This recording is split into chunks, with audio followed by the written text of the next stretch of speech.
So what makes an evil character? I'm not talking about an evil person. If you go on Twitter right now, you'll find no end of people calling each other evil for every reason under the sun. Some real, and others less so. These aren't evil characters, and there's furious debate about whether they're evil at all. I'm talking about evil characters. The villains, monsters, and masterminds that face our protagonists, and sometimes our antagonists. Let's take a look at some examples and see if we can't break it down. We'll start with the most basic, Voldemort from Harry Potter. I'll ask you all to suppress your groans of "read something else" as your PTSD from the political twits flare up. We're not going to be here long. Voldemort would be considered an evil character. He's a murderer, torturer, and thief. Most of our interactions with him in the books are of him committing some heinous act. He does this to attain power and impose his rule over the world. But murder, torture, and theft alone don't make him evil. Harry stole several times in the story. Hermione used the Crucio curse, and Molly Weasley killed Bellatrix Lestrange. These are all considered good characters. So does this mean that evil is based on intent and circumstance rather than action itself? Well, let's jump to a different major franchise. Let's pick on Cersei Lannister from A Song of Ice and Fire. Now we'll be discussing only the books.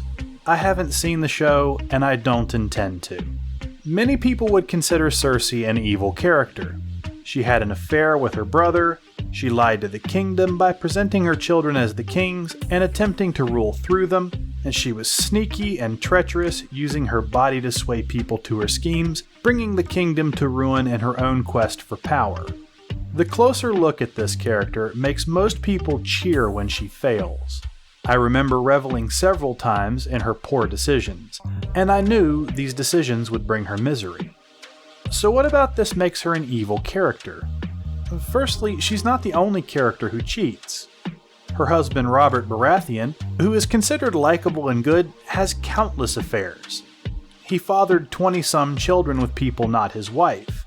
His lecherousness was considered legendary in the stories. If I remember correctly, he conceived one of his illegitimate children in his own brother's marital bed before his brother got a chance to break it in on his wedding night. And he never had any intent to stay faithful to his wife. This is looked at more of a shortcoming with Robert, but it's one of the several reasons we condemn his wife. Well, what about Cersei placing her children where they don't belong? Well, again we run into a slight problem. Ned Stark does the same thing with Jon Snow. It can be said that while Cersei does it for greed, Ned does it for love. We can't say Cersei doesn't love her family. We certainly can't say that, as we're exposed to the author's possible fetish over and over again. Cersei does feel genuine sorrow when her children die. She cares for them and worries for them in ways that are considered natural. But still, we consider her evil. What about her intentional neglect of the needs of the kingdom and the lives of its people? Well, most of the lords in the series are guilty of the same thing. There are some standouts that care even among the other evil characters. Varys and Littlefinger are both wise enough to know not to press the common folk.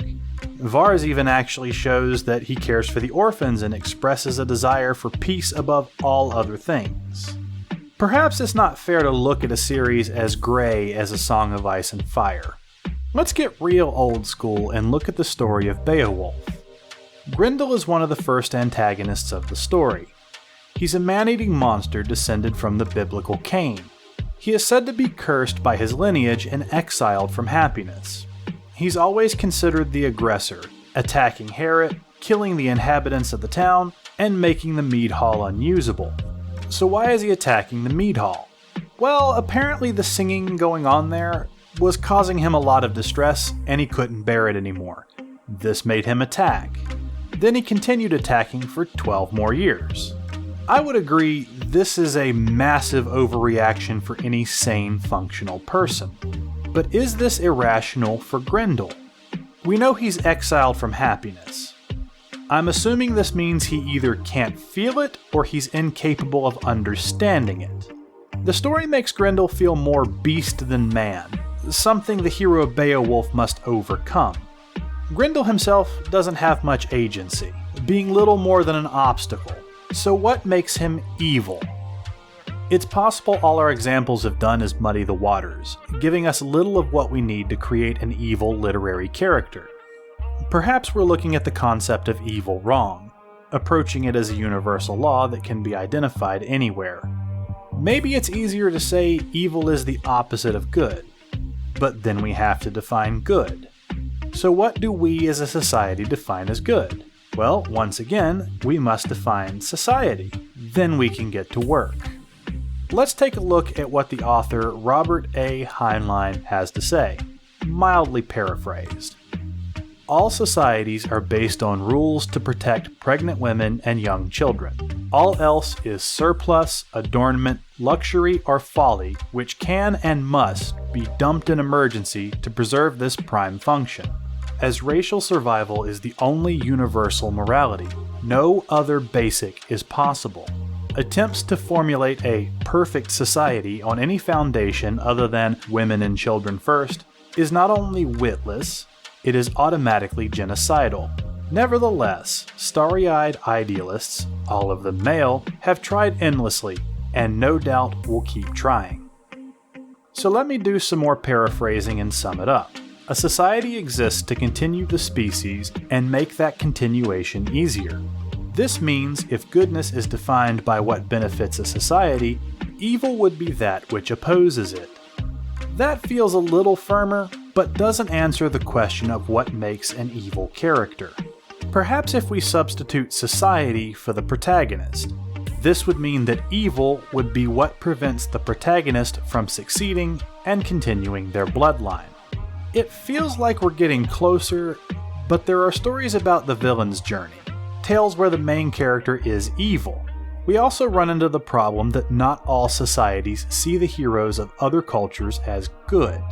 Perhaps we need a more defined relativity. Let's say that goodness starts with what is best for the individual as part of their larger group. An example, goodness is for the benefit of the society in a work, as well as the common man of said work. This would mean that evil would be any willful or natural act or obstacle that opposes the survival and benefit of the common group. Or to phrase another way, everyone is in a car. Anything that helps the car and its travelers reach where they're going is good, and anything that delays or stops them is evil. This feels like a long way to a solution, but it answers our question. Why is Voldemort evil? Because he's harming and reducing the common group and impeding their ability to thrive. Why is Cersei evil? Because what she's doing only benefits herself and her actions are a detriment to the people she wants to rule. Why is Grendel evil? Because we're siding with the common man of the story, who he's eating and terrorizing. So what makes an evil character? Their actions, intentions, and/or nature harm the societies in our work's ability to grow and thrive. This also answers why a hero to some is a villain to others. So why did I make this long screed, this jumbled train of thought, this out-of-nowhere video? Well, recently many books and movies have come out where the villain was unironically sympathetic, and they didn't come across as evil. Don't get me wrong, I love a good villain story, but I'm finding more people cheering on the antagonists against the wishes of the creators. A few examples of this is Ken from the Barbie movie and Thanos from Marvel. I've even run across a few too unsympathetic heroes in some indie works that I haven't reviewed yet. It's important as authors for our intentions to come through. When a book is done, it has to stand on its own, and our characters will be loved, hated, or ignored by our presentation. I hope this helps my fellow authors, and I thank you if you got this far. You may not agree with what I've said here. If so, let me know what you think in the comments. And as I say at the end of every video, I wish you all good luck.